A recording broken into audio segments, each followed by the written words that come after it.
We are also following developing news in the Middle East this morning after Iran launched a retaliatory attack on Israel. Israel and the U.S. say they intercepted 99% of the missiles. Reporter Josh Einiger from our ABC station in New York is live in Israel with the latest. Josh?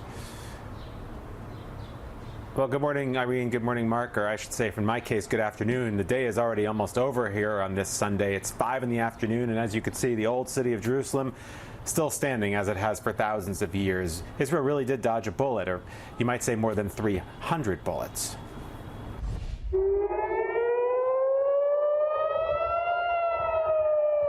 It was an unprecedented attack on Israel, escalating tensions further in the Middle East. The IDF this morning says Iran launched more than 300 projectiles, drones, and missiles toward Israeli targets from its own territory.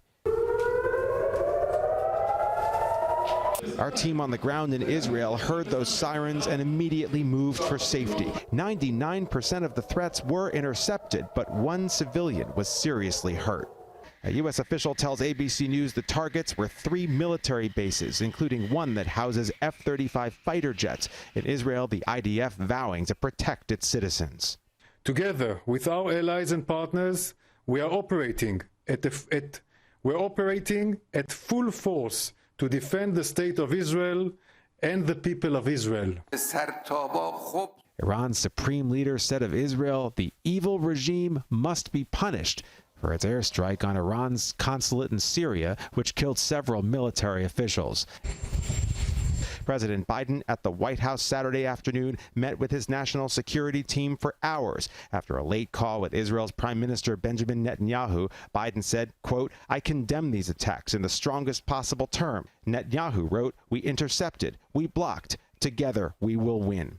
The U.S. military has already been increasing its presence in the Middle East, bringing in additional troops, ships, and aircraft to protect assets already in the region. The president has been clear we are not looking for a wider war. We're not looking for a second front or a third front. We're not looking to see escalation, and we're certainly not looking for a war with Iran. Iran responded in an unprecedented way. Israel defended in a truly unprecedented, remarkable way.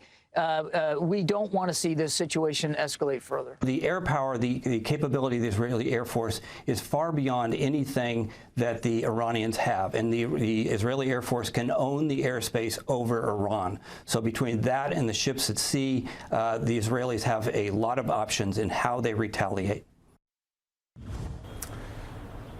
But whether they retaliate is the question. There has been intense pressure over the last 12 hours or so from the White House for them to hold off on a retaliative strike to try to contain the crisis to where it is right now so that this region does not spiral farther into war. We are live in Jerusalem this morning. Josh Einiger, ABC 7 Eyewitness News. Irene, Mark. And Josh, before you go, first and foremost, so glad that you and your crew are safe today.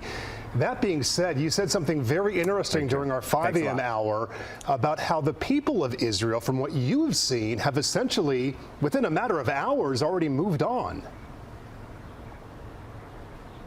Absolutely right. I mean, we have this is a region, part of the world, a country that is well accustomed to strife in some way, shape, or fashion. And we have a friend that we've been working with here who told me that his wife went to the grocery store this morning and it was all business as usual. The government has moved on. People are going to work. Sunday is a work day here because the weekend is usually mostly Friday night into Saturday. And so it's sort of a normal day here. Now, everyone's watching Israel. Everyone's watching Netanyahu. What will happen next? The White House very, very clearly hoping the answer to that is nothing, that we can get back to working on the war with Hamas and dealing with the really what started all of this in the first place. So we'll have to wait and see. Okay, Josh Einiger live there in Jerusalem. Thank you so much. Stay with Eyewitness News for the latest on the developments coming out of the Middle East. We will bring you updates as we learn them and get the latest anytime on the ABC 7 Los Angeles app and abc7.com.